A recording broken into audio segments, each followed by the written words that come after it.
Good morning everyone! Gagawa po tayo ng paborito nating dish, which is the gising-gising. So, umpisa na po natin. Ang una pong gagawin natin is, sasabihin ko muna lahat ng ingredients.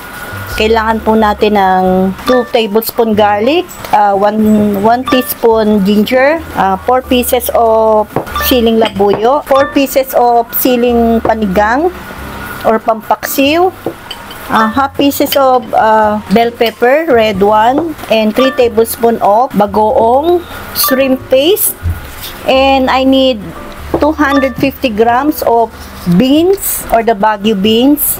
And 1.5 cup of our coconut milk. And yung paating pong ginisa earlier or isinangkot siya na po natin para mabilis tayong matapos. This is 110 grams of pork. So, ayan po, i-on na natin yung ating, let's start cooking.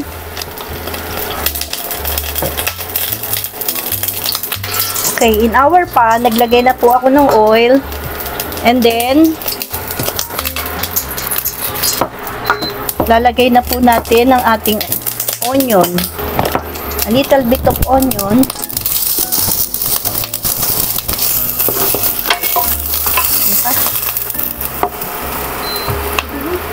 Milk.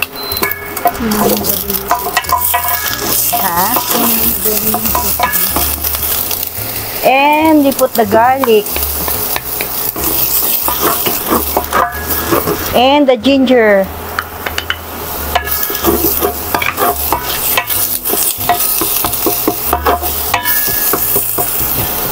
And now the pork.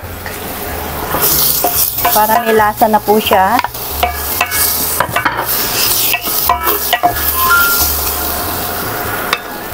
And our bagoong.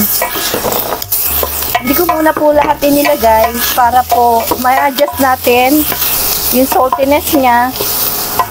Ang inilagay ko po is already cooked bagoong, no? And then we're gonna put the beans.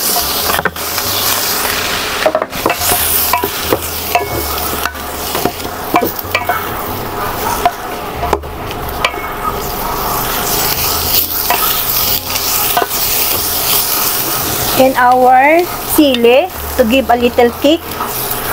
Hindi ko po inalis yung seed so that gusto ko po kasi talagang maanghang.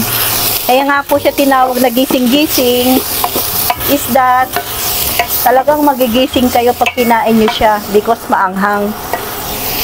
And later on na po natin nilalagay yung ating bell pepper para po hindi siya mag-wilt.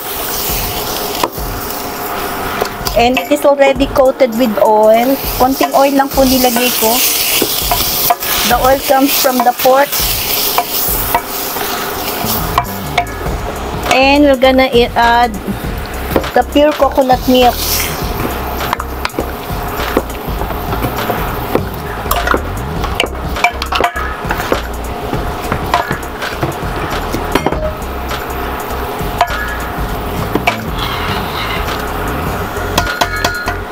Yan, nagbo-boil na po siya and let us just cover it so that hindi po mag-evaporate at sa maikling panahon lang po natin siya ibo-boil kasi po pag nag-release po siya ng too much oil ay napaka-greasy na po siya, no? Later on, babalikan po natin siya, no? And we can add the bell pepper para po merong contrast in color, no? It gives additional color. So balikan na lang po natin later on.